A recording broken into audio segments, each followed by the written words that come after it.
বনি ইসরাইলের এক আল্লাহর বান্দা, যেই বান্দা টুকরি বিক্রি করে করে জিন্দেগিটা চালায়, প্রতিদিন যায় আল্লাহর বান্দা টুকরিগুলা বিক্রি করে যা ইনকাম হয় তা দিয়া কোনো রকম ভাবে জীবিকার নির্বাহ করে, তা দিয়া কোনো রকম ভাবে নিজের সংসারটা চালায়। বনি ইসরাইলের আল্লাহর গোলাম টুকরি বিক্রি করতে করতে এক পর্যায়ে ওই জামানার রাজার বাড়ির সামনে দিয়া যখন যায়, রাজার যে স্ত্রী রানী, তার একটা দাসী ছিল, দাসীটা তার দিকে তাকায়া দেখে এত সুন্দর চেহারার অধিকারী তো আমি পুরুষের মধ্যে দেখি নাই, এত সুন্দর চেহারা, কিন্তু সে টুকরি বিক্রি করে, তাকে আমার লাগবে। রানীমার কাছে যাইয়া রানীমাকে বলে, ও রানীমা, ও রানীমা,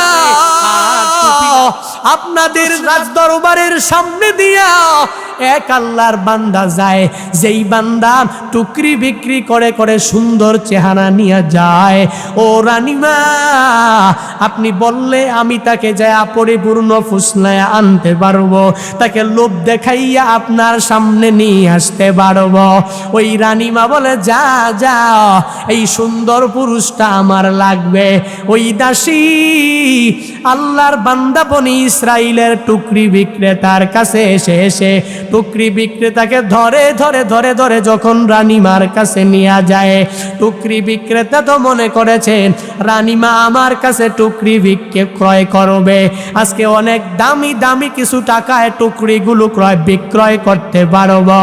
আল্লাহর বান্দা রুমের মধ্যে প্রবেশ করার পরে টের পায় যে তাকে এখানে টুকরি ক্রয় করার জন্য আনা হয় নাই, রানীমার সাথে খারাপ খারাপ কাজে লিপ্ত হওয়ার জন্য আনা হয়েছে। রানীমার চেহারার চোখ দেখে বুঝতে পারে এখানে খারাপ কাজ হবে, ভালো কাজ হবে না। আল্লাহর গোলাম পদ্ধতি অবলম্বন করতে গিয়া রানীমাকে ডাক দিয়া বলে, ও রাজার স্ত্রী রানীমা, আমি একটু নামাজ আদায় করব, আমি ছাদে যেতে চাই, তোমাদের ছাদে অজুর কোনো ব্যবস্থা আছে না নাই? বলে, আছে, যাও। ওই রানী কোনোভাবেই বুঝতে পারে নাই যে এই লোকটা ওই জায়গায় গেলে লাফ দিয়া তো নেমে চলে যেতে পারে, অথবা দেয়াল টপকে আস্তে আস্তে নেমে নেমে চলে যেতে পারে, কিন্তু ভাবে নাই কারণ রানীর অন্তরে তো আমার মালিকের ভয় নাই। ওই আল্লাহর বান্দা যদিও টুকরি বিক্রেতা, তার অন্তরে ভয় আছে একজনের, চিল্লায়া বলো তার নাম। আল্লাহর গোলাম টুকরি বিক্রেতা আল্লাহর বান্দা যখন ইজাজত পেয়ে গেল, ওই রানীমা দাসীকে ডাক দিয়া বলে, তোমার হাতে দিয়া দিলাম, তাকে নিয়া তুমি ছাদের উপরে উঠে যাও, ছাদের উপরে যা সে ওযু করবে, তুমি চলে আসো, তুমি তার সাথে থাকার প্রয়োজন নাই। ওই বনি ইসরাইলের টুকরি বিক্রেতা আল্লাহর বান্দা যখন ছাদের মধ্যে গিয়া উঠে যায়, ওযু তো করবে না, বরং আমার মালিকের কাছে একটু আবদার জানানোর জন্য গিয়েছে। কারণ আল্লাহর ভয় অন্তরের মধ্যে নিয়া এই বান্দা তো খুব সুন্দরভাবে ইহকালীন জিন্দেগি পালন করছে, ইহকালীন জিন্দেগি বান্দা বাস্তবায়িত করছে। ছাদের উপরে কেউ নাই, কেউ দেখে না বান্দা যে এই বিপদে আছে, কিন্তু একজন তো দেখে, চিল্লা বলো তার না। ওই টুকরি বিক্রেতা আল্লাহর গোলাম ছাদের মধ্যে উঠে উঠে আল্লাহর কাছে বলে, হে মালিক, আমার মালিকের শাস্তি, 70 বছর আমি ইবাদত করেছি, তোমাকে ভয় করেছি আল্লাহ।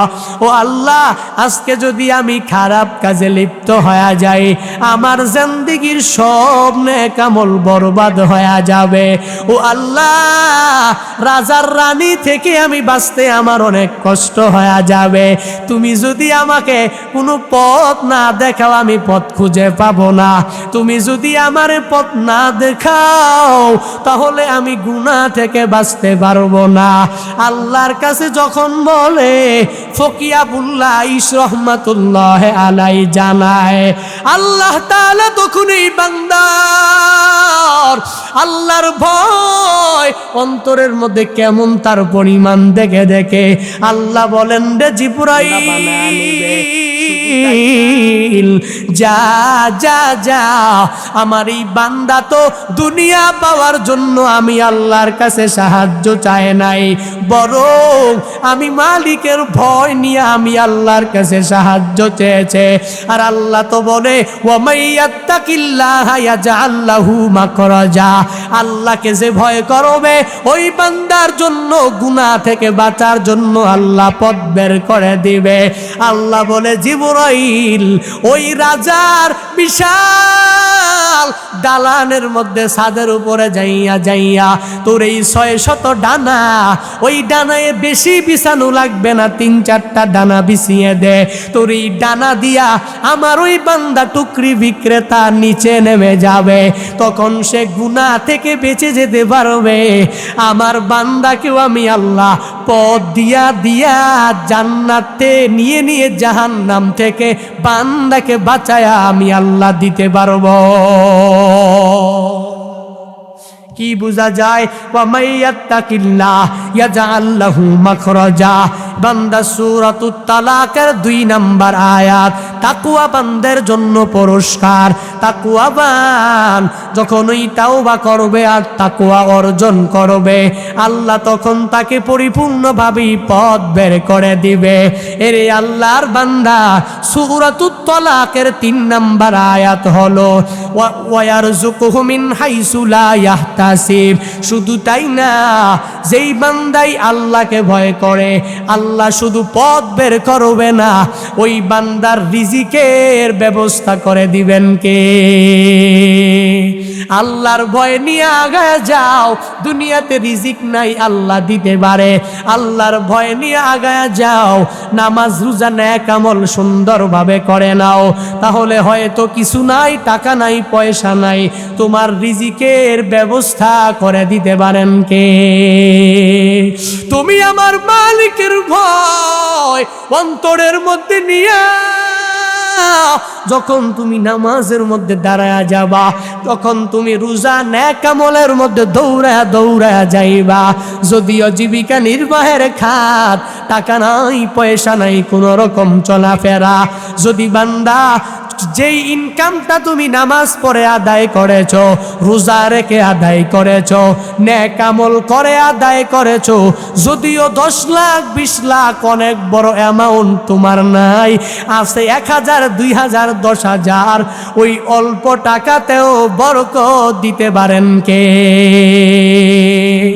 আল্লাহ বলেন যেই বান্দাই তাকওয়া অর্জন করবে, 1 নম্বরে গুনাহ থেকে বাঁচার জন্য পথ বের করে দেব, 2 নাম্বার আমি আল্লাহ বান্দাকে অঢেল রিজিক দিয়া দেব।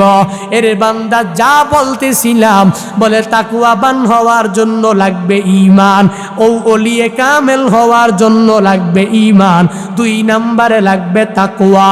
তাকওয়ার মানে কি? বলে ফার্সিতে তো বললাম পরহেজগার, বিরত থাকা। বাংলায় আমি কি থেকে বিরত থাকব? বলে বান্দা মুত্তাকি তখনই হতে পারবে যখন বান্দা 6টা জিনিস থেকে নিজেকে বিরত রাখতে পারবে। কয়টা? আরো জোরে বলেন। 6টা জিনিস থেকে বান্দা যখন নিজেকে বিরত রাখতে পারবে, তখনই বান্দা তাকওয়াবান হতে পারবে, তখনই বান্দা মুত্তাকি হয়ে যেতে পারবে। 1 নাম্বার, বান্দা যখন কুফর আর শিরিক থেকে নিজেকে বাঁচায় রাখবে, তখন বান্দা তাকওয়াবান হতে পারবে। 2 নাম্বার, যখন বান্দা সগীরা গুনাহ থেকে নিজেকে বাঁচায় রাখতে পারবে, তখন বান্দা তাকওয়াবান হতে পারবে। 3 নাম্বার, যখনই বান্দা কাবিরা গুনাহ হারাম থেকে নিজেকে বাঁচায়া রাখতে পারবে, তখন ওই বান্দা পরিপূর্ণভাবে তাকওয়াবান হতে পারবে। 4 নাম্বার, হালাল হারাম বেছে বেছে যেই বান্দা খাওয়া দাওয়া করতে পারবে, নিজের জীবিকা নির্বাহ হালাল হারাম বেছে যাচাই বাছাই করে খেতে পারবে, ওই বান্দা তাকওয়াবান হতে পারবে। 5 নাম্বার, যেই বান্দা কম কথা বলবে, কম মেলামেশা করবে, ওই বান্দাই মুত্তাকি হতে পারবে। বেশি কথা বললে তাকওয়াবান হওয়া যায়। এজন্য দেখবেন যারাই মুত্তাকি, যারাই ওলিয়ে কামেল তারা বেশি কথা বলে, কারণ বেশি কথা বললে মিথ্যা বেশি হয়, বেশি কথা বললে গীবত বেশি হয়। শুধু তাই না, রহমাতুল লিল আলামিন তো জানায়া দেয় আসমান থেকে জমিন পর্যন্ত যত খালি জায়গাগুলো আছে, কোনো ধনী আল্লাহর বান্দা যদি ওই খালি জায়গা ভরাট স্বর্ণ দিয়া ভরাট করে দেয়, পিওর খাঁটি স্বর্ণ দিয়া দিয়া আল্লাহর বান্দা যদি ভরাট করে আল্লাহর রাস্তায় দিয়া দেয়, বলে এই ধনী বান্দার আমল নামায় যেই সওয়াব হবে, বলে একবার সুবহানাল্লাহ বলনে ওয়ালা, একবার আলহামদুলিল্লাহ বলনে ওয়ালা, একবার আল্লাহু আকবার বলনে ওয়ালার আমল নামায় তার সমপরিমাণ সওয়াব আমার আল্লাহ দিয়া দিবে। শুধু তাই না, একবার সুবহানাল্লাহ বলনে ওয়ালা, একবার আলহামদুলিল্লাহ বলনে ওয়ালা, একবার আল্লাহু আকবার বলনে ওয়ালার আমল নামায় কি পরিমাণ সওয়াব হবে বান্দা জানো? জানো? বলে যেই বান্দা একবার করে এই তাসবিহগুলো পড়ে নিবে, বলে জান্নাতের মধ্যে আমার আল্লাহ এমন একটা বৃক্ষরোপণ বান্দার জন্য করবে, দ্রুতগামী ঘোড়া ওই বৃক্ষের নিচে দিয়ে দিয়ে যদি 400 বছর পর্যন্ত দৌড়ায়, ওই বৃক্ষের ছায়া শেষ করতে পারবে না। সুতরাং বান্দা এই সুবহানাল্লাহর আওয়াজ দিলে সওয়াব হবে, এটা তোমার প্রয়োজনীয় কথা। 2 নাম্বার প্রয়োজনীয় কথা হলো কোনটা জানো? বলে প্রয়োজনীয় 2 নাম্বার কথা হলো যেই কথা না বললে তোমার গুনাহ হয়ে যাবে। মান রাআ মিনকুম মুনকারান ফালিয়ুগাইয়িরহু বিয়াদিহি ফাইল্লাম ইয়াস্তাতি ফাবিলিসানিহি ফাইল্লাম ইয়াস্তাতি ফাবিকলবিহি ওয়া যালিকা আদআফুল ঈমান। নবী আমার বলেন, উম্মতের দল তোমাদের মধ্য থেকে দেখতেছো এক আল্লাহর বান্দা গুনাহে জড়ে যাচ্ছে, গুনাহের মধ্যে প্রবেশ করছে, তখন তুমি যদি বলো নবী বলেছেন চুপ থাকলে মুক্তি পেয়ে যাব, আমি বাধা দিব না। এরে বান্দা, না না, মুমিনে কামেল যদি হতে যাও তাহলে 1 নম্বরে হাত দ্বারা বাধা দাও, 2 নম্বরে মুখ দ্বারা বাধা দাও। যদি তাও না পারো অন্তর দিয়া ওই চিন্তা করো এই গুনাহের কাজটা কিভাবে সমাজ থেকে দূরে সরানো যায়। এটা হলো বান্দার 2 নম্বরের প্রয়োজনীয় কথা। 1 নাম্বার যেই কথা বললে সওয়াব ওটা প্রয়োজনীয় কথা, যেই কথা না বললে গুনাহ হবে ওইটা তোমার প্রয়োজনীয় কথা।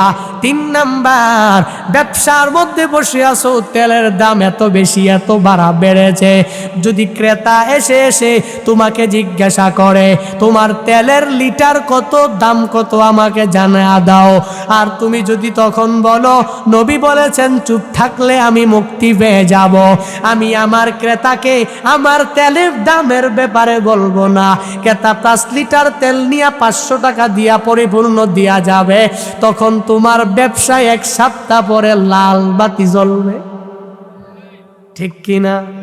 এরে বান্দা, না না, ওইটা তোমার প্রয়োজনীয় কথা। জীবিকা নির্বাহের জন্য ব্যবসায় বসেছো, ওখানেও তুমি কথা বলো, অসুবিধা নাই। চাকরি করার জন্য তুমি ইন্টারভিউ দেওয়ার জন্য গিয়েছো, ওখানে কথা বলো, অনেক কথা বলো, তবে প্রয়োজনীয় কথা। তোমার জীবিকা নির্বাহের জন্য হালাল পন্থায় তুমি এই প্রয়োজনীয় কথা বলো। 1 নম্বরে প্রয়োজনীয় কথা হলো যা বললে সওয়াব হবে। 2 নাম্বার প্রয়োজনীয় কথা হলো যা না বললে গুনাহ হবে। 3 নাম্বার প্রয়োজনীয় কথা হলো যেই কথা না বললে দুনিয়াতে অনেক বড় ক্ষতির আশঙ্কা থাকবে। এই 3 প্রকারের কথা হলো প্রয়োজনীয় কথা, আর এই 3 প্রকারের কথা ছাড়া সব প্রয়োজনীয় কথা। মিথ্যা বলা, গীবত করা, শিকায়াত করা, অন্যের দুশনিয়া ঘোরাঘুরি করা, পরনিন্দা করা, অন্যের ব্যাপারে কুধারণা করা, এগুলা প্রয়োজনীয় কথা না, এগুলা হলো বান্দা তোমার অপ্রয়োজনীয় কথা। আর এই অপ্রয়োজনীয় কথা যদি তুমি বলো তাহলে তুমি তাকওয়াবান হতে পারবা না, আর যেই বান্দা তাকওয়াবান হতে পারবে না ওই বান্দা আল্লাহর ওলিও হতে পারবে না। তাকওয়াবানদের 5 নাম্বার গুণ হলো তারা কথা কম বলবে, কম মেলামেশা করবে। 6 নাম্বার, যেই বান্দা তাকওয়াবান হতে চায় তার 6 নাম্বার যেই গুণটা থাকা লাগবে, যেই কাজটা জায়েজ মুবাহ ওই কাজটাও সে করবে না। কোন কাজটা জানো? বলে মাগরিবের পরে ঘুমিয়ে যাওয়া, ঘুম করা, রেস্ট করা, এটা হলো বান্দা মুবাহ কাজ, জায়েজ কিন্তু ভালো না। তুমি ওই সময় ঘুমাতে পারবা না। যদি তাকওয়াবান হতে চাও মাগরিবের পরে তুমি বিছানায় ঘুমাতে পারবা না। যদিও জায়েজ কিন্তু মুত্তাকিদের জন্য এটা শোভা পায় না। কারণ মাগরিবের পর যখন তুমি ঘুমায়া গেলা তোমার এশা কাজা হয়ে যেতে পারে, ফজরে তোমার ঘুম ভাঙতে পারে। যদিও জায়েজ কাজ, তবুও বান্দা মুত্তাকি যদি হতে চাও এই মুবাহ কাজটাও তোমার বাদ দেওয়া লাগবে, এই জায়েজ কাজটাও তোমার মাঝে মাঝে বাদ দেওয়া লাগবে। বলে তাকওয়াবান হওয়ার জন্য 6টা লাগবে। 1 নম্বরে কুফর শিরক থেকে নিজেকে বিরত থাকা লাগবে। 2 নম্বরে সগীরাত গুনাহ থেকে নিজেকে বাঁচায় রাখা লাগবে। 3 নম্বরে কাবিরা গুনাহ থেকে নিজেকে বাঁচায় রাখা লাগবে। 4 নাম্বার হালাল হারাম সব কিছু মেনে চলা লাগবে। 5 নাম্বার বান্দা তোমার কম কথা বলা লাগবে, কম মেলামেশা করা লাগবে। 6 নাম্বার মাঝে মাঝে জায়েজ কাজটাকেও তোমার না করতে হবে, করা যাবে না। জায়েজ কাজ তবুও এই কাজটা তোমার দ্বারা সম্পাদন করা ঠিক হবে না। এরে আল্লাহর গোলাম, এভাবে যদি তাকওয়াবানদের লিস্টে তুমি তোমার নামটা উঠাতে পারো তাহলেই তো ওই যে সূরাত ইউনূসের আয়াত আল্লাযীনা আমানু ওয়া কানু ইয়াত্তাকুন, বলে যারা ঈমান এনেছে আর তাকওয়াবান হয়েছে তারাই হবে আউলিয়াউল্লাহ। আর আউলিয়াউল্লাহ যারা হয়ে যাবে, আল্লাহর খাঁটি প্রেমিক প্রিয় বান্দা যারা হয়ে যাবে, এদের আখিরাতেরও কোনো ভয় থাকবে না, দুনিয়াতেও এরা চিন্তিত হবে না। এখন যদি কেউ বলে হুজুর আম্বিয়া আলাইহিমুস সালাতু ওয়াস সালামরা তারা তো গুনাহ মুক্ত জিন্দেগি, এরা বেগুনাহ মাসুম, এদের মতো মাসুম সবাই মাসুম। আল আম্বিয়া উ মাসুম, নবীরা তো নিষ্পাপ। এখন পীর সাহেবরা ওলিয়ে কামেলরা এরা কিভাবে নিষ্পাপ হবে? বলে বান্দা এরাও নিষ্পাপ হতে পারবে। বলে দরওয়াজা খোলা, তা হলো বান্দা তাওবা। আত্তাইবু মিনাজ জামবি কামান লা জামবালা। নবী আমার বলেন তাওবা করনেওয়ালা তায়েব বান্দাটা যখন গুনাহ থেকে আল্লাহর কাছে ক্ষমা চায়, আল্লাহর কাছে ক্ষমা চাইলে আল্লাহ বান্দাকে এমন ভাবে মাফ করে, বলে ইতিপূর্বে মনে হয় এই বান্দা কোনো গুনাহের ধারে কাছেও যায় না। তাহলে হুজুর আমার ব্যাপারটা বুঝে আসলো না। নবীরা হলো মাসুম, নবীরা নিষ্পাপ, আউলিয়ায়ে কেরামরা নিষ্পাপ কিভাবে হবে? বলে যখন তাওবা করে নিবে ওই বান্দাই তো তাওবা করার পরে এমন হয়ে যায় যে তার জিন্দেগিতে কোনো গুনাহই ছিল না। এটা আমার কথা না, তোমার কথা না, কোনো মনীষীর কথা না, বরং আমার নবীর মুখ নিঃসৃত বাণী আত্তাইবু মিনাজ জামবি কামান লা জামবালা। গুনাহের ভয়, আযাবের ভয় অন্তরের মধ্যে নিয়া যেই বান্দাই তাওবা করে নেয় এই বান্দাকে আল্লাহ এমন ভাবে মাফ করে দেয়, বলে বান্দার গুনাহগুলোকেও আমার আল্লাহ সওয়াব দিয়া বদল করে দেয়। এরে বান্দা শুধু তাই না, এখন যদি কেউ আমাকে প্রশ্ন করে হুজুর আমি অলি হওয়া সম্ভব না, আমি দামি হওয়া সম্ভব না, আল্লাহর কাছে প্রিয় বান্দা আমি হওয়া সম্ভব না, কারণটা কি? অলি হওয়ার জন্য তো অনেক বড় আলেম হওয়া লাগবে, অলি হওয়ার জন্য তো আমার দাদা পীর হওয়া লাগবে, অলি হওয়ার জন্য আমার বাবা পীর হওয়া লাগবে, অলি হওয়ার জন্য আমার বিভিন্ন কারামত দেখানো লাগবে, তখন তো অলি হতে পারবো, নচেত তো আমি অলি হতে পারবো না। এরে বান্দা না না, অলি হওয়ার জন্য বড় আলেম হওয়া শর্ত না, মাদ্রাসায় পড়াও শর্ত না, অলি হওয়ার জন্য বান্দা তোমার কারামত দেখানো শর্ত না, বরং ওলি হওয়ার জন্য ঈমান লাগবে, 2 নম্বরে গুনাহ মুক্ত জিন্দেগি লাগবে, তাকওয়া লাগবে। কেমন কেমন কেমন তাকওয়া লাগবে জানো? এক আল্লাহর বান্দা ওলিয়ে কামেল, অনেকেই যেই বান্দার নাম শুনেছে, এত বড় বুজুর্গ হযরত আলফে সানি মুজাদ্দিদে আলফে সানি রহমাতুল্লাহ আলাইহি, আল্লাহর গোলাম, এত বড় আল্লাহর ওলি, ভারতের হিন্দে যার জন্ম, এই আল্লাহর বান্দার কাছে আর একটা বুজুর্গ সোহবতে থাকার জন্য এসেছে। সোহবতে আসার পর তার কাছে এসে তার সব নেক আমলগুলো দেখে, তার ছোট ছোট বড় বড় যত কারামত আছে সব দেখার জন্য যখন তার কাছে এসেছে, 10 বছর তার কাছে থাকার পর আল্লাহর বান্দা চিন্তা ভাবনা করে, আমি মনে মনে অনেক শুনেছি, আমি নিজেও তো একটা ছোটখাটো বুজুর্গ মানুষ, তবে সবার মুখে শুনেছি মুজাদ্দেদে আলফে সানির মতো বড় বুজুর্গ কেউ নাই। বলে ওই বান্দা এত বড় বুজুর্গ হওয়ার পরেও আমি এত 10 বছর থাকলাম, কোনো কারামত আমি দেখতে পাই নাই। চিন্তা, আমি আর তার কাছে সময় নষ্ট করব না। 10 বছর পর আল্লাহর বান্দা মনে মনে চিন্তা করে, আমি এখন চলে যাব, তারপরে আমি নিজে নিজেই বুজুর্গিয়াতের সব কিছু কামালিয়াত অর্জন করব। আল্লাহর বান্দা ওই দিন ফজরের সময় যখন নামাজের জন্য মসজিদে যায়, মসজিদে যাওয়ার পর ফজরের নামাজের পর মুজাদ্দেদে আলফে সানি সালাম ফিরাইয়া তাকে দেখেই বলে, এ আল্লাহর বান্দা বুজুর্গ, আমার কাছে 10 বছর তুমি কাটিয়েছ, আমি যা দেখতে পাচ্ছি তোমার মন যেন কি যেন চাচ্ছে, আমায় বলো। এরে আল্লাহর বান্দা, এই বুজুর্গিয়া তার কামালিয়াত কেমনে? তাকে তো ওই লোকটা বলে নাই, তাহলে সে কেমনে জানে? বলে আল্লাহ জানায় মাঝে মাঝে যারা আল্লাহর খাঁটি বান্দা হয়ে যায় এদের কাশফ খুলে যায়, কাশফের মাধ্যমে এরা জানতে পারে, এরা নিজেরা জানে না, এদেরকে একজন জানায়, চিল্লা বলো তার নাম মুজাদ্দেদে আলফে সানি। ওই বুজুর্গকে ডাক দিয়া বলে, বুজুর্গ, তাহলে তোমার মনে কি চলছে আমায় বলো।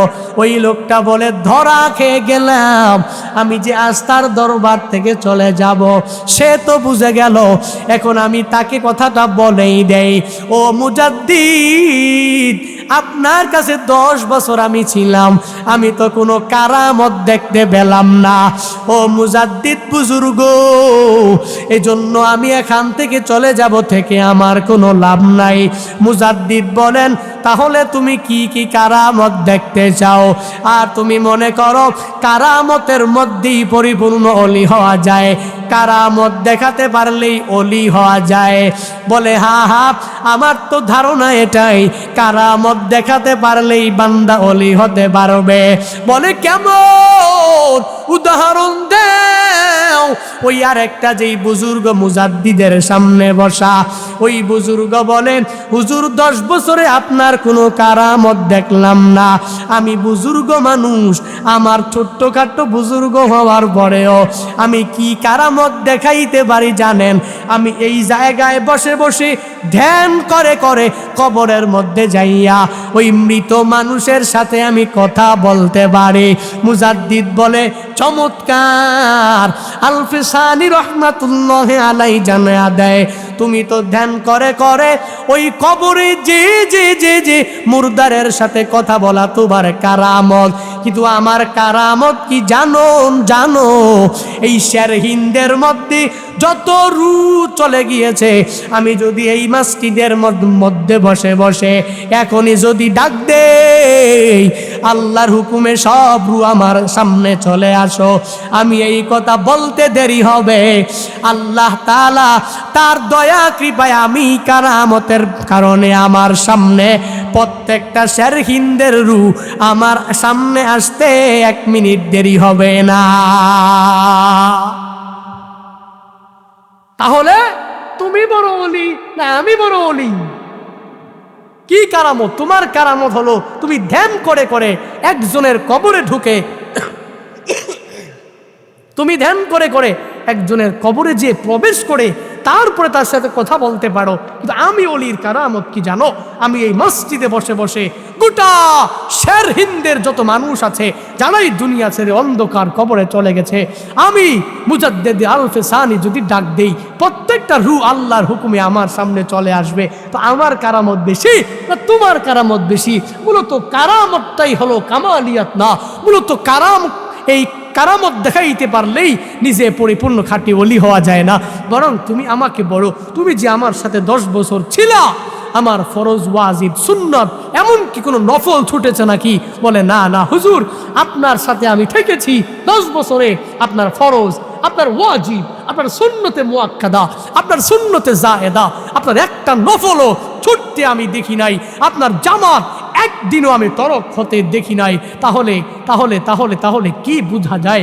আল্লাহর বান্দা মুজাদ্দেদ আলফে সানি বলে, হ্যাঁ এখানেই তো আমার কামালিয়াত, হ্যাঁ এটাই তো আমার চাওয়া ছিল, হ্যাঁ এটাই তো আমার আশা ছিল। মূলত আমি কারামত দেখানোর জন্য অলি হই নাই, আমি অলি হয়েছি একমাত্র ঈমানওয়ালা হয়ে হয়ে তাকওয়াবান হওয়ার জন্য। আর এই তাকওয়াবান যখন আমি হইতে পেরেছি, তখনই আল্লাহর প্রিয় বান্দা আল্লাহ আমাকে বানায়া দিয়েছে। অলি হওয়ার জন্য কারামত জরুরি? কারামত দেখানো জরুরি না। বড় আলেম হওয়া জরুরি না। একজন বড় হুজুরের সন্তান হওয়া জরুরি নয়। অলি হওয়ার জন্য বাবা পীর হওয়া জরুরি না। অলি হওয়ার জন্য লাগবে, কোরআন বলে আল্লাযীনা আমানু ওয়া কানু ইয়াত্তাকুন। আউলিয়াউল্লাহ হতে চাও, অলিউল্লাহ হতে চাও, আল্লাহর খাঁটি বান্দা হতে চাও, আল্লাহর প্রিয় বান্দা হতে চাও, তো তোমার লাগবে কি জানো? তোমার লাগবে হচ্ছে 1 নম্বরে ঈমান, 2 নম্বরে তাকওয়া। আর এই তাকওয়া যখন অর্জন করতে পারবা, তখন আল্লাহ 2টা প্রতিদান এমনিতেই দিয়া দিবে। ওমাই ইয়াত্তাকিল্লাহ ইয়াজআল লাহু মাখরাজা। আল্লাহকে ভয় করে আগায়া যাবা, গুনাহ মুক্ত জিন্দেগির জন্য আল্লাহ পথ বের করে দিবে। 2 নাম্বার ওয়ারযুকু হাইসু লা ইয়াহতাসিব। শুধু তাই না, 1 নম্বরে তো তোমাকে পথ বের করে দিবে গুনাহ মুক্ত জিন্দেগির পথ। 2 নাম্বার আল্লাহ তোমাকে বেলা হিসাব রিজিক দিয়া দিবে, রিজিক দিয়া দিবে। আল্লাহ তোমাকে অনেক ধনী বানাবে, আল্লাহ তোমাকে সম্মানী বানাবে। দুনিয়াতে যেই বান্দারাই আল্লাহর কাছে খাঁটি হয়, এদের কাছে মানুষ যায় কি যায় না? গিয়ে কান্না করে কি করে না? কিন্তু হ্যাঁ, প্রত্যেকে অলি না, প্রত্যেকের কাছে মানুষ যায়। আবু জাহালের কাছেও মানুষ যাইতো, নবীর কাছেও যাইতো। 2 জনের যাওয়া কি সমান? কথা বলেন। ভণ্ডের কাছেও মানুষ যায়, যায় কি যায় না? আট্রসি গিয়া ঢোল পিটায়, আছে না নাই? আট্রসি গিয়া ঢোল পিটায়, ওখানেও তো হাজার হাজার লাখ লাখ মানুষ হয়। তাই বলে কি তারাই অলিয়ে কামেল হয়ে গেল? না। অলিয়ে কামেল হওয়ার জন্য বান্দা হক্কানি অলিয়ে কামেল যারা, এদের কাছে যদি যাও, শিক্ষার জন্য যেতে পারো। হক্কানি উলামায়ে কেরাম যারা, এদের কাছে যাও, শিক্ষার জন্য যেতে পারো। আল্লাহ আমাদের প্রত্যেককে অলি হওয়ার জন্য লাগবে ঈমান আর তাকওয়া। এই 2টা গুণ অর্জন করে করে কবরে যাওয়ার তৌফিক দান করুন। আরো জোরে বলেন, আরো জোরে পড়েন আল্লাহুম্মা আমিন। রাগ করেছেন? কষ্ট পেয়েছেন? বিষয় ছিল অলি হওয়ার, প্রথম থেকে শুরু করেছি, শেষ। এবার অলি হওয়ার জন্য সর্বোত্তম পন্থা পরিপূর্ণভাবে বেছে নিলাম। আজকে বাড়িতে যা পরিপূর্ণভাবে তাওবা করে নিব আর ঈমানটাকে মজবুত করব। হ্যাঁ, ঈমান তো আছেই, এখন কি লাগবে? লাগবে আমার তাকওয়া। তাকওয়া কি? কুফর করব না। কুফর তো আমরা করিও না, আলহামদুলিল্লাহ। হ্যাঁ, শিরকের গুনাহটা আমাদের দ্বারা অনেক বেশি হয়, অনেক বেশি হয়। বিশেষ করে মা বোনদের দ্বারা অনেক হয়। মা বোনরা খুব সাবধান শিরক থেকে খুব সাবধান। আল্লাহ তাকে দেখে, আমাকে দেখে না, মরেও না। এরকম লানাত মহিলারা দেয় কি দেয় না? অভিসম্পাদ দেয় না। এগুলো করা যাবে না। আম্মা জানেরা, যারাই আজকে এত রাতে, গভীর রাতে বয়ান শুনতেছেন, যারাই শুনতেছেন, সন্তানকে কশ্চিন কালেও লানত করবেন না। আপনার এক লানতে আপনার সন্তানের পিছনে 1 কোটি টাকা খরচ হবে, তবুও সুস্থ হবে না। সাবধান, খুব সাবধানতা অবলম্বন করা চাই। আমাদের জানার অভাব, আমরা কোন সময়ে জানি, কোন দিন জানি বলে ফেলেছি আল্লাহ তোকে অসুস্থ রাখুক, আল্লাহ তোর দেখে না, নিয়ে যাক, ঠাড়া পড়ুক, বলে কি বলে না? সাবধান, এগুলো বলা যাবে না। নবীজি বলেন, আমি মেরাজে যাওয়ার পরে দেখছি অধিকাংশ নারী জাহান্নামে। কেন? বলে তারা দুইটা দোষ বেশি বেশি করে। কয়টা? দুইটা দোষ বেশি বেশি করে। এক নাম্বার ওয়াতাকসুরনাল লানা, নবীজি বলেন তারা বেশি বেশি লানত দেয়, তারা বেশি বেশি অভিসম্পাত দেয়, তারা বেশি বেশি সর্বাবস্থায় শুধু গালিগালাজ, অভিসম্পাত, লানত, একজনের সাথে আরেকজনকে মিলানো, এগুলো বেশি করে তারা। এজন্য নবী বলেন ওয়াতাকসুরনাল লানা, এক নম্বরে তাদের দোষ হলো তারা লানত দেয়, এজন্য অধিকাংশ নারী জাহান্নামে আমি দেখেছি। দুই নাম্বার যে দুষ্টা তাদের মধ্যে বেশি বিরাজ করে ওয়াতাকফুরনাল আশিরা, নবীজি বলেন তারা বেশিরভাগ স্বামীর অবাধ্য হয়ে যায়। আছে না নাই? আপনি সারা জিন্দেগি ভর তাকে দামি দামি শাড়ি পরিয়েছেন, তাকে দামি দামি মোবাইল দিয়েছেন, তাকে টাকা পয়সা প্রতি সপ্তাহে চাকরিতে যাওয়ার সময় দিয়ে গেছেন, এক সপ্তাহে দিতে পারেন নাই। এক বছরে গিয়ে একটু সময় খারাপ, একটা শাড়ি দিতে পারেন নাই। এক বছরের পরে গিয়া আপনি প্রতি বছরই নতুন নতুন মোবাইল কিনে দেন। এখন মোবাইল নষ্ট হওয়ার পরে 2 দিন মোবাইলটা নষ্ট, ফোন দিলে বলবে তোমার সাথে সংসার করে আমার জিন্দেগি বরবাদ। আপনাদের যাদের আছে ঠিক কি ঠিক না? হায় হায়, আম্মা জানেরা রাগ হয়ে যাবে আমার। না, আম্মা জানেরা রাগ করবে না, সত্য কথা। কুলিল হক ওয়ালাউ কানা মুররান, সত্য বলো যদিও তিতা, সত্য আসলেই তিতা। এজন্য আম্মা জানেরা আমি আপনাদের শুভাকাঙ্ক্ষী, আপনারা কোথায় কোথায় সন্তানদেরকে লানত দিবেন না, অভিসম্পাত দিবেন না প্লিজ, দয়া করে। আর স্বামীর অবাধ্য হবেন না। স্বামী যা এনে দেয় আলহামদুলিল্লাহ বলে মেনে নেবেন, স্বামীর খেদমত করার চেষ্টা করবেন। আপনারাও স্বামীরা যারা আছেন, আপনারাও স্ত্রীটা আপনার ঘরে এমনিতেই আসে নাই, অনেক ত্যাগ তিতিক্ষা করে তার মাকে রেখে, বাবাকে রেখে, তার সব ক্লোজ রিলেটিভসকে সব ফলায় দিয়া আপনার ঘরে চলে এসেছেন। কি আপনার ধমক খাওয়ার জন্য নয়, আপনার ভালোবাসা পাওয়ার জন্য। এজন্য হুন্না লিবাসুল লাকুম ওয়া আনতুম লিবাসুল লাহুন্না। আল্লাহ তাআলা বলেন হুন্না লিবাসুল লাকুম ওয়া আনতুম লিবাসুল লাহুন্না ওয়া লাহুন্না মিসলুল্লাযী আলাইহিন্না বিল মারুফ। বলে তোমার খাওয়ার অধিকার আছে গরুর গোশত, তার অধিকার আছে গরুর গোশত। তোমার দামি শার্ট তুমি পরতে পারো, তার অধিকার আছে দামি শাড়ি, দামি কাপড় পরার। তুমি যা দামি দামি খাবার খাও তাকেও খাওয়াতে হবে, কারণ সে তো তোমার পোশাক স্বরূপ। পোশাক যেরকম শরীরের সাথে লেগে থাকে, সে ঠিক একই রকম। তা কার কথা? আরো জোরে বলে হুন্না লিবাসুল লাকুম ওয়া আনতুম লিবাসুল লাহুন্না। তুমি তার কাপড়, সে তোমার কাপড়। তুমি তার লেবাস, সে তোমার লেবাস। তোমার যা তার প্রতি অধিকার আছে, তারও সেম তোমার উপরে অধিকার আছে। হ্যাঁ, তোমার মর্যাদা বেশি, তার একটু মর্যাদা কম। আল্লাহ তাআলা আমাদের প্রত্যেককে নেক আমলগুলো শুনে শুনে বাস্তব জীবনে আমল করার তৌফিক দান করুন। আলহামদুলিল্লাহি রাব্বিল আলামিন والصلاة والسلام على سيد الأنبياء والمرسلين وعلى آله وأصحابه أجمعين يا أرحم الراحمين يا أرحم الراحمين يا أرحم الراحمين اللهم اجعلني صبورا واجعلني شكورا واجعلني في عيني صغيرا وفي أعين الناس كبيرا اللهم اجعلنا من المستجابين للدعوات اللهم إنا نعوذ بك من زوال نعمتك رب ارحمهما كما ربياني صغيرا رب ارحمهما كما ربياني صغيرا ওরে দয়ার মালিক, কুদরতের নজর দিয়া দিয়া তাকায়া দেখেন আল্লাহ। ও আল্লাহ, এই ময়দানে কত আল্লাহর বান্দা আছেন এমন যাদের জনম দুঃখিনী আম্মা দুনিয়ায় বেঁচে নাই। ও আল্লাহ, যাদের মা নাই, মার কবর জান্নাতের বাগান বানায়া দাও। ও আল্লাহ, এই ময়দানে কত আল্লাহর বান্দা হাজির হয়ে গেছে যাদের বাবা দুনিয়ার বাড়ি ছেড়ে অন্ধকার কবরে চলে গেছেন। যাদের বাবা নাই, বাবার কবর জান্নাতের বাগান বানায়া দেন আল্লাহ। ও আল্লাহ, যাদের মা নাই সে বুঝে মায়ের কত দাম।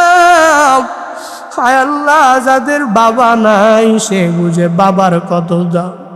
ওদিনও তো এক আল্লাহর বান্দা যুবক টেলিফোন করে করে কান্না করে, হুজুর আমি আপনার এক ভক্ত, আপনার বয়ানগুলো সর্বাবস্থায় শুনি। আমার বাড়ি সিরাজগঞ্জ জেলা।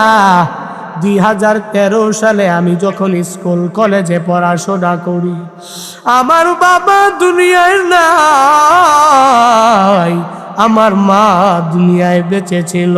আমি স্কুল থেকে যখন বের হয়ে যখন আমি আমার বাড়িতে রওনা করলাম, আমার বাড়িতে আমার মা ছাড়া আর কেউ নাই।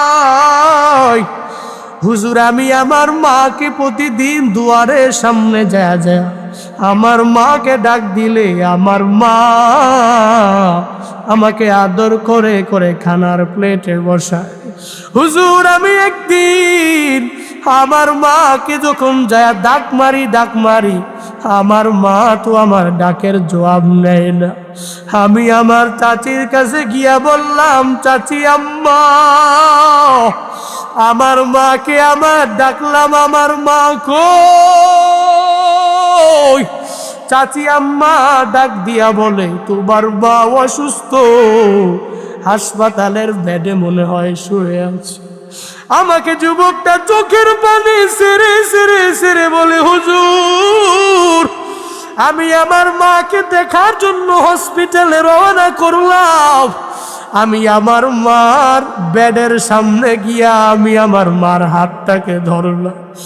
আমার মা আমার দিকে তাকাইয়া চোখের পানি সেরে আমাকে বলে, ও বাবা,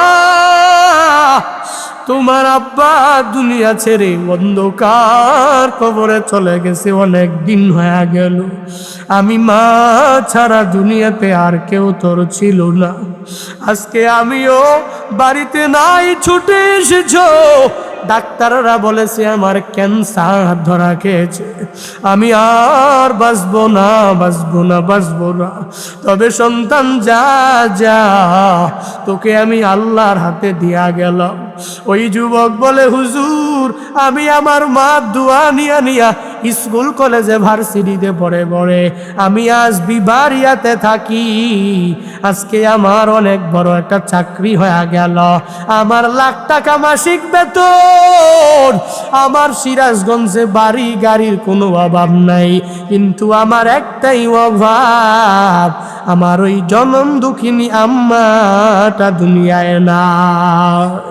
ওরে দয়ার রব, এই ময়দানে যাদের মা দুনিয়ায় বেঁচে নাই, ও আল্লাহ, মার কবর জান্নাতের বাগান বানায়া দাও। যাদের বাবা নাই, বাবার কবর জান্নাতের বাগান বানায়া দাও আল্লাহ। ও আল্লাহ, আমাদের যাদের আব্বা আম্মা বেঁচে আছেন, মা বাবার দোয়া নিয়ে চলার তৌফিক দান করো আল্লাহ। মা বাবার চেহারা দিকে নেক নজর দিয়া তাকাইয়া কবুলিয়াত হজ উমরা কামাই করার তৌফিক দান করো আল্লাহ। ওরে দয়ার রব, হাজী আব্দুল মালিক তোমারই বান্দা, আমি গুনাহগারের কাছে দোয়া চেয়েছি। হায় আল্লাহ, ওনার মা নাই, বাবাও নাই, মা বাবার কবর জান্নাতের বাগান বানায়া দাও। ও আল্লাহ, মার জন্য পাগল হয়ে, বাবার জন্য পাগল হয়ে আমি গুনাহগারকে হাদিয়া দিয়া দিল কত আবেগ আল্লাহ। ও আল্লাহ, তার মা বাবার কবর জান্নাতের বাগান বানাও। আয় আল্লাহ, মা বাবার মাকবারার সামনে যাইয়া মা বাবার কবর বেশি বেশি জিয়ারত করার তৌফিক দান করো আল্লাহ। আয় আল্লাহ, আমাদের জিন্দেগির গুনাহগুলো মাফ করে দাও। ও আল্লাহ, তুমি যাদেরকে মাফ করো এদের অন্তর্ভুক্ত আমাদের বানায়া দাও। আয় আল্লাহ আজকের এই মাহফিল তুমি কবুল করে নাও। আয় আল্লাহ এই মাহফিল যাকে উদ্দেশ্য করে করে, মরহুম শব্দুর আলীকে উদ্দেশ্য করে করে, আয় আল্লাহ উনার কবর জান্নাতের বাগান বানায়া দাও। আয় আল্লাহ এই মাহফিলের যত নেক আমলের হাদিয়া আয় আল্লাহ মরহুমের কবরে পৌঁছায়া দাও, কবরটা জান্নাতের বাগান তুমি বানায়া দাও। ও আল্লাহ, আমার মামারা নানিরা আমার সাথে হাত উত্তোলন করেছেন। আয় আল্লাহ কার মনে কি আশা, প্রাণে কি ব্যথা আমি জানি না, জানি না, জানি না। আয় আল্লাহ প্রত্যেকের মনের নেক আশাগুলা পূরণ করে দাও, প্রত্যেকের হায়াতে বরকত বাড়াইয়া দাও। আয় আল্লাহ কবরে যাওয়ার আগে আগে ঈমান নিয়ে কবরে যাওয়ার তৌফিক দাও, কবরে যাওয়ার আগে আগে জান্নাতুল ফেরদাউসের মেহমান বানায়া কবরে যাওয়ার তৌফিক দাও।